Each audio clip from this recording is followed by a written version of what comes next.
Hi everyone, welcome back to another episode of Readology. I don't know why, but I'm so excited for today's episode. So, in today's episode, we're going to be talking about how to demolish old mindsets and how to create and accept abundance for yourself. So, I know that's a really big title, but I'm kind of just riding the wave of this whole conversation I feel like we've started in the past couple of episodes talking about abundance, talking about breaking old habits and old ways of being, and really affirming for ourselves that we do, in fact, deserve amazing lives. So, if anything or any part of that sounds good to you, I hope that you continue to tune into this episode. Like I said, I'm really excited about the contents of today's episode. So, as always, let's go ahead and get started with our moment of gratitude. Wherever you are, go ahead and take a moment, take a nice deep inhale, exhale. Ground yourself into the present moment, and then I want you to think of one thing that you're grateful for. Mine is a really small one, but a fun one today, and it's probably going to be obvious once I say it. I'm really grateful for the ability to express myself in the way that I dress, in the way that I look. I think working from home has definitely allowed me to be able to do this even more, but just kind of like deciding on a day to day basis. I feel like wearing sweats today, or I feel like wearing a t shirt today, or I feel like doing my eyeliner differently today, or having tattoos. I'm really grateful that the work that I do is not contingent upon that self-expression, and I feel like hopefully the work that I hope to be doing is going to be even more unique to me because of the way that I can express myself. So I hope you guys were all able to take a moment and find gratitude within yourselves for both the little and small things throughout your day. But let's go ahead and get started and jump into the episode.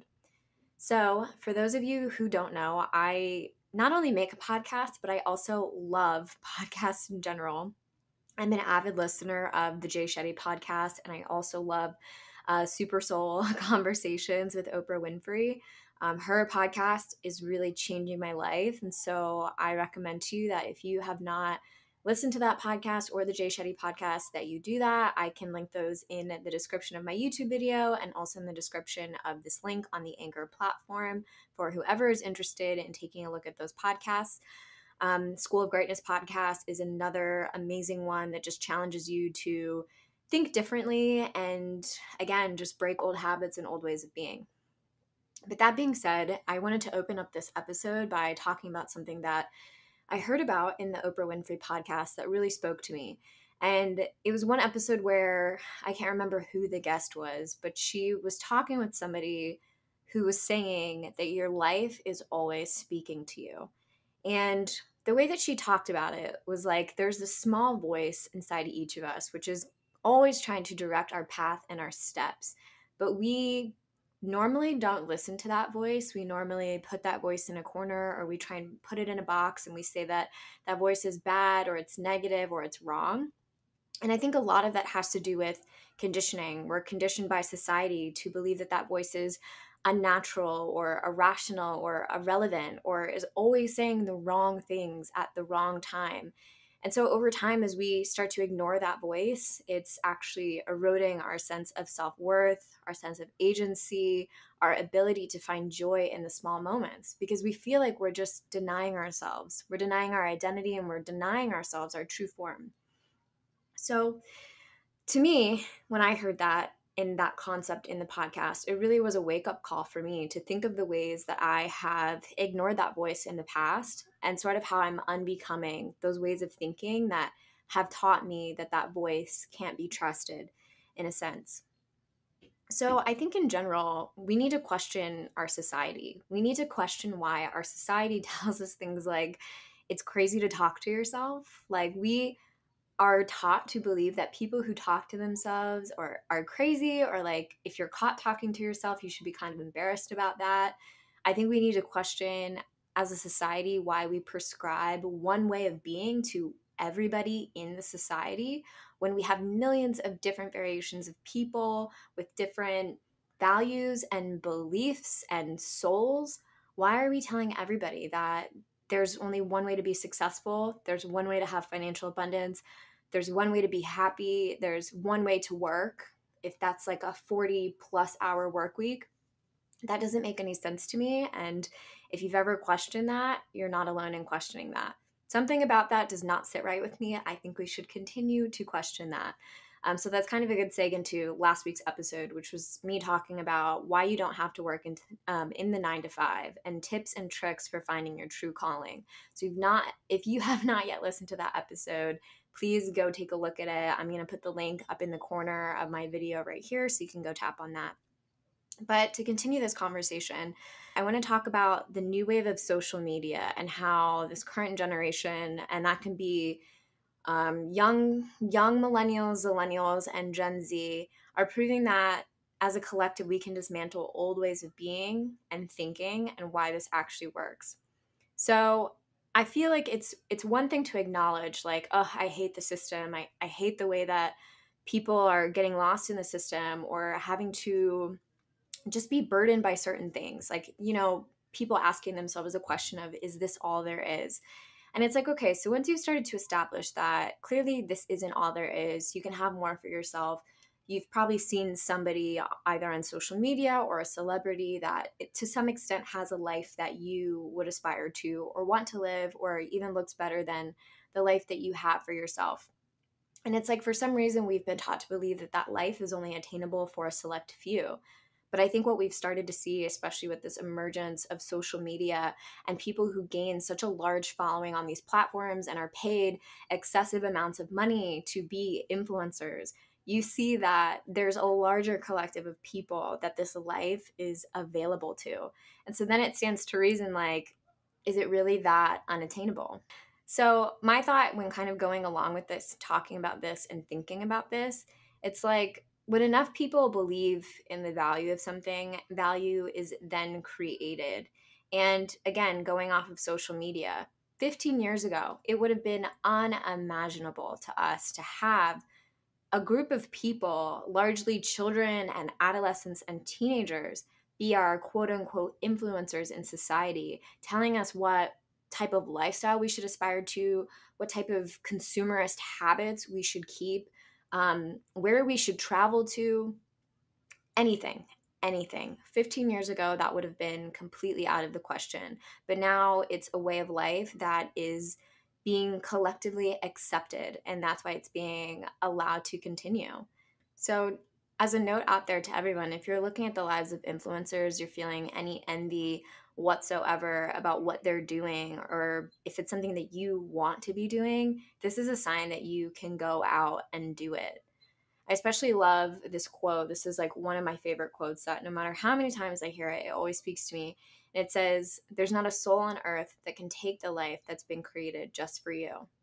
So basically, this life is waiting for you to claim it. So if you see people on YouTube, on TikTok, on Instagram creating content, and you want to be not only like an influencer, but you want to be in a position where you are creating something of value, or even just creating for the sake of creating. If you like comedy or you like video games or what have you, this world is not punishing you. This world is not targeting you and saying, everybody but you, Andrew, can have this way of life. Like, no, Andrew or Tanya, if you want this way of life, you can have it. It takes a dismantling of beliefs and ideas about, first of all, why you feel like you can't have it. So that's kind of what we're going to get into in the next part of the episode. So, okay, my last note on this. So, as our society shifts, it's not only important to shift with it, but it's important to realize that we are in this really unique time of co creation where we are all coming together to share our thoughts and ideas and values as a collective in a way that has never been attainable for us before. Anybody can have a cell phone, anybody can have a social media platform and start posting content. And so, with this, we're given a platform. So you can do it. You're able to do it. If you have any of those things, you are a part of this collective shift. You can claim that if you choose to. And that's only one way of, just to let everybody else out there know, if you're not aspiring to be an influencer or a creator or anything like that, that's just a small microcosm of what demolishing an old mindset surrounding work or abundance would look like. But there's infinite ways. And so this is kind of just like the springboard or the diving board for you if you're not necessarily trying to do any of those things. So I wanted to dive into another excerpt from 101 Essays That Will Change the Way You Think. I always have this next to me now when we're doing the podcast, just in case I need to refer to it. But while we're on the note of intuition, I thought it would be really good to read a part of a chapter in the book that says, "There is a voice that doesn't use words. This is how you listen to it." So this is a relatively short chapter out of the book, and I figured that we have time for me to just read the whole page and a half that it is. So let's get into it. The voice you have to listen will rarely make sense. It won't use words. It won't use logic. It won't fit within the neat trajectory of the storyline that you imagined. It will be subtle, and it will speak to you without you ever knowing that it is. The feelings your inner voice gives you will be unjustifiable. You won't have reasons for them. You'll know you love someone not because they're attractive and smart and interesting, but just because you do. You want to live somewhere or do something, not because it's cool or everybody says you should, but just because you do. The unjustifiable things, the illogical things, the things that are genuinely unexplainable, that's where the magic is. The right stuff always just is. It's the illusions and fears and things we force that just have to be justified and made sense of in our minds. If you're making a choice that you can only feel good about when you back up with a list of because, you're not really listening to what you want. This is probably the biggest secret and the most important fact of all. If your little inner voice were telling you that you weren't interested or you were on the wrong path, it wouldn't say anything at all. You just let it go. Consider the people you aren't romantically interested in, the career paths you know don't call you. Do you sit around and belabor whether or not they're right? Nope, you don't. You don't acknowledge them at all. The opposite of love is indifference, right? There's no difference between the things that pain you and the things that please you. They are both intended to teach you something. You have brought them into your existence because you want to learn from them. Illusions have to be justified. Half-truths have to be made sense of. The genuine things, the best things, the most right things truly just are. If it's your life, there's something to be learned from it. The process of unlearning the reasons to justify the illusions is how you reacquaint yourself with the voice that doesn't use words. It's ultimately why you choose to get lost in the first place. I absolutely love that. I love that excerpt. I love that chapter. I hope you guys got something from it as well. I really feel like it just highlights the conversation that we're having about sometimes how we feel our intuition or that voice inside of us is irrational, but it's like it's directing you for a reason. You know, you're not crazy. Like if you need justification that you're hearing a voice, you're not crazy. We all have an inner voice that is directing us, and it's pertinent, especially I believe in the shifting age where so many of us have access to media and a platform and information. It's so important for us to share our truth with the world. We all have a responsibility to do that if we feel called to do it. So, moving on to the next part of this episode, we're going to be talking about dismantling old beliefs and how that involves a lot of shadow work.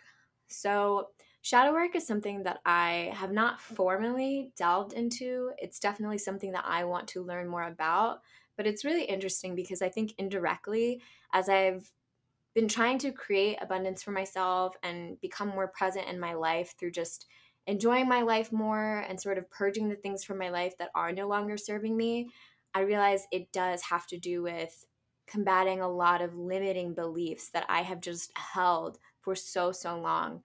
And there's something very cathartic about letting them go. It's like screaming at that version of yourself that you realize you kind of don't like. And it's like, you have been running my life, my whole life, and I kind of hate you. And like now I have the power to kill you off. I know that seems really violent, but it's kind of like this death of ego where it's like, okay, I don't need you to protect me anymore. I don't need you to tell me what I can't do anymore. I can simply just let go of you because you're not serving my evolution. You're not serving the path that I'm stepping onto. I love that. I love that for us. So a little bit of a word on shadow work. It's a constant thing that you have to do, or even just your inner work. So maybe you don't call this shadow work. Maybe you call it healing your inner child. Maybe you call it, maybe you call it healing your trauma. But whatever name you sort of prescribe to it, it has to be constant, and it's going to be very uncomfortable, and at times it's going to be really, really hard. Your shadow work or your healing is asking yourself lots of questions of why. I feel like I'm constantly asking myself why, especially when it comes to my thoughts. At any given point in the day, if I have a thought, I'm always like, here we go again. And then why? Why do you think you don't deserve that? Why do you think you can't be with that person? Why do you think you don't have time? It's why? It's like turning back into a 3-year-old child and literally getting so annoyed with how many times you need to ask why until you understand that there is no why. There's no rhyme or reason for the why other than you've built a belief around a thought that you believe is protecting you, and it's not. It's actually limiting you. But another part of shadow work is being aware of how you feel when you face your old demons. It's like when those triggers and those traumas come up, being able to take pause and really think before you react. I actually made a TikTok about this the other day, and I was really shocked at the response to it. Just how many people resonated with what I was saying about how I felt like the universe was pushing me to a breaking point where I felt like I had already been through so much in the culmination of 2020 and 2021 of like going through 2 breakups, having multiple jobs, being asked to leave a couple jobs, like after finding other jobs, and then, putting in my resignation, and with people and places and things that I just realized were no longer serving my highest evolution, or just like outgrowing containers where people could see that I didn't fit anymore, and they kind of got like angry that I no longer fit there. They like got mad at me for trying to be bigger than I was.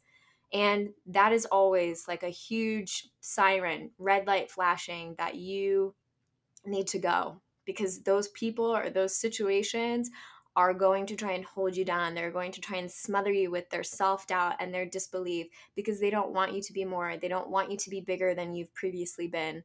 And when that happens, it's important to just take your power back and go gracefully. So that happened a lot to me in 2021 and also 2020. And basically, what I talked about in the TikTok was just not putting up with it anymore. Like, finally being like, okay, universe, I get it. I am seeing this person in a new form. They're the same person with the same patterns and behaviors is coming to me in someone else's body. The same situations are coming back to me in new timelines.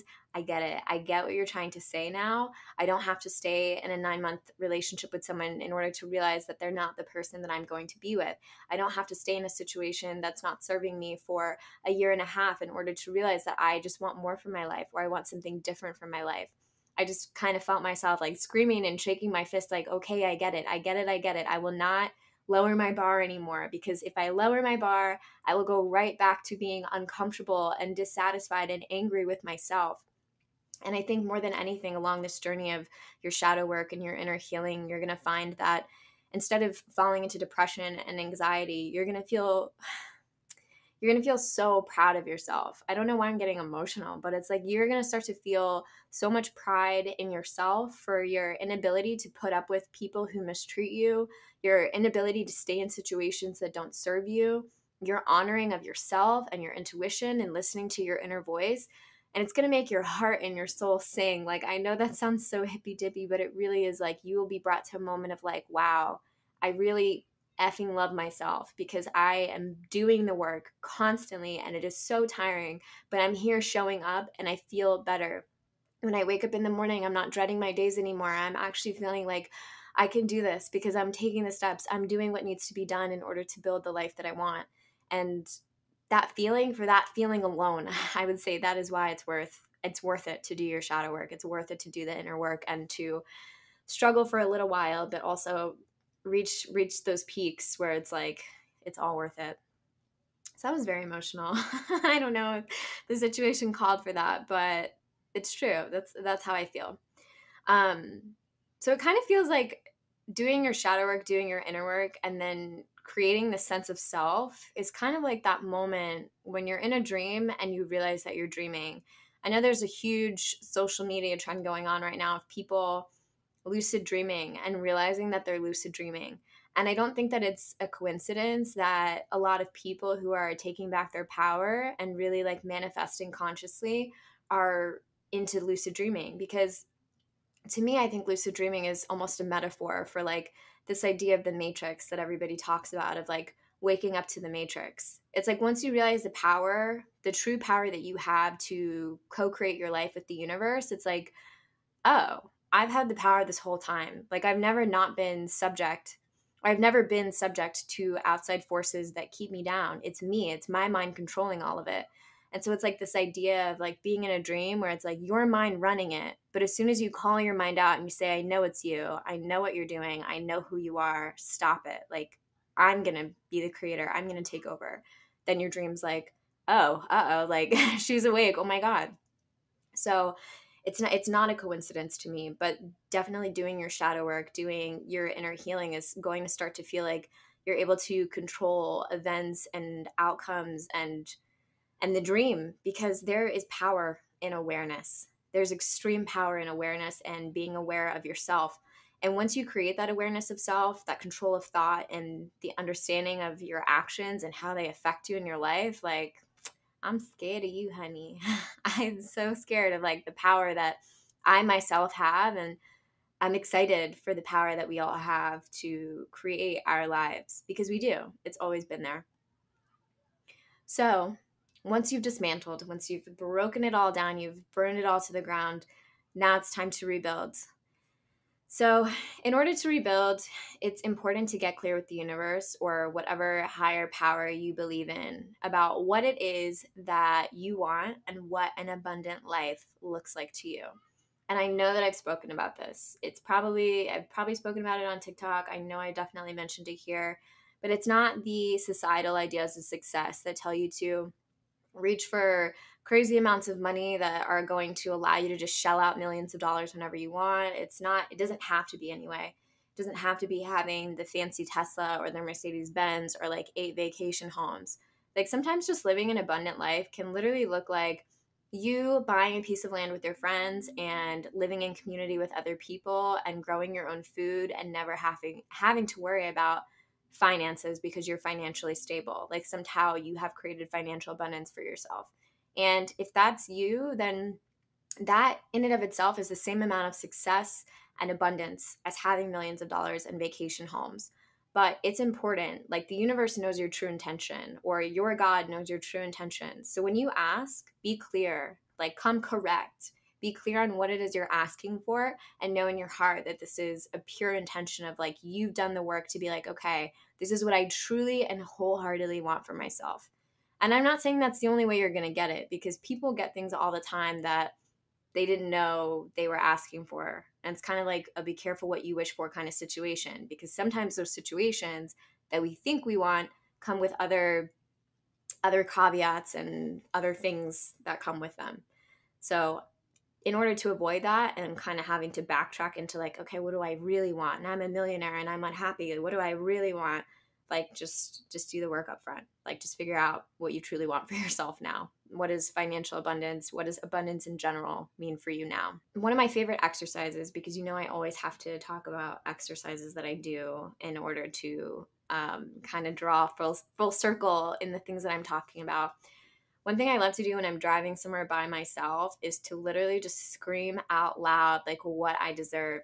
And I get going. Like, I will be like, I deserve a studio with floor to ceiling windows and a beautiful view of the beach in like a coastal city. I deserve to have an apartment with a nice balcony in Spain. I deserve to have a job that I love that only allows me to work 16 to 20 hours a week and make $4,000 plus a month. Like, things like that, I will affirm to myself and just speak it into existence. And I encourage you to do the same, because it feels so liberating and positive. I feel my vibration lift immediately. And also doing this is a really great way to start to affirm to yourself that you really do deserve those things. And it's kind of like a cry of conviction to the universe. Like, hey, universe, listen up. I'm putting in my order at McDonald's or the Universal McDonald's, and it's time for you to place, like, fill my order. I'm here waiting for it. I told you what I wanted. I told you what I deserve. And the universe is like, okay, I will take note of that. I feel like when you do that, the universe knows to stop playing games with you. It knows to stop sprinkling in those people and those old situations that are meant to trip you up. Because the universe will be testing you. It will be pushing you for as long as you allow it to until you get clear. I'll be like, are you sure you don't want this toxic relationship with this guy or this girl or this person who's emotionally unstable and unavailable? And even though sometimes you're like, well, are they cute? And like honestly, it's like in that moment the universe is like, all right, let me just throw them in there one more time because this person is still not sure what they want. So just get clear. So when you start to see things looking up and your abundance being manifested, there's a phrase. It's like, don't look a gift horse in the mouth. It's like when you start to feel abundance in a way that you've never had it before, a lot of people begin to freak out. They begin to think like, oh my God, is this really mine? Did I do something wrong? Do I deserve this? They begin to question. And it's in those moments of questioning that the universe is, again, like, oh, you're still unsure? Let me just take that back until you're ready. And I can tell you that when it comes, let it come. Like, let it, claim it, grab it. It's yours. Don't question it. It's yours if you manifested it and you're feeling good about it. And a really great way to be ready for your manifestations to come for you is to practice the feeling of having what it is you already want. This I know I have talked about on this podcast before. It's like not only the act of manifesting, writing everything down and getting clear about what you want, but it's also knowing that when it comes, you know exactly what you're going to feel like because you've practiced feeling that positive feeling on a daily basis. And so for me, it's like, okay, I want my student loan debt paid off. And I start to think, I don't know how it's going to happen. I don't know when it's going to happen, but that's not for me to decide. All that I need to do is feel the feelings of financial freedom when I get that notification that my student loan debt is paid in full. And I can just, I can exhale. I can feel free. I can travel. I can do all these things. And then it's like, okay, thank you, universe. I am so grateful now that my student loan debt is paid off. And I practice that whenever those feelings of doubt start to seep in, where it's like, really? You think that you deserve to have your student loan debt paid off without you having to do anything? And I'm just, yep, I do. I don't know why. I just know that I'm a good person and I deserve it. And then I sit and I feel the feeling and I'm like, okay, I am going to be ready. When it happens, I'm going to feel so, so positive. Ooh, I just got like a little jump in my stomach saying that. The last thing that I kind of want to touch on with this topic is that if there's any old part of you that is naysaying to the belief that you don't have to struggle, that you can't have the job that you want, that you have to live in a shitty location with shitty people and just suffer through your life, release them with grace and tell them that their time here with you in this lifetime is done. They might be a part of you, but you are not immune to cutting out anybody in this life who is no longer serving you. That old part of you needs to die, and it's time to let them die. I hope you guys enjoyed this episode. I really enjoy talking about things like this because I feel like not only do I get a lot out of it, of just sitting down and being able to write out my thoughts and really reflect on the inner work that I've been doing, but I really do hope that people are able to, listen to these podcast episodes and start reading some of the books that I'm reading that have helped me a lot and really work through their creativity in order to level themselves up. So if you've been able to do any of this, I really hope that you've been able to. If you like this video, please leave me a comment down below if any of this resonated with you. Please like this video, subscribe to my channel if you like my content, turn on the notification bell. I'm just going to guess that it's in this corner over here.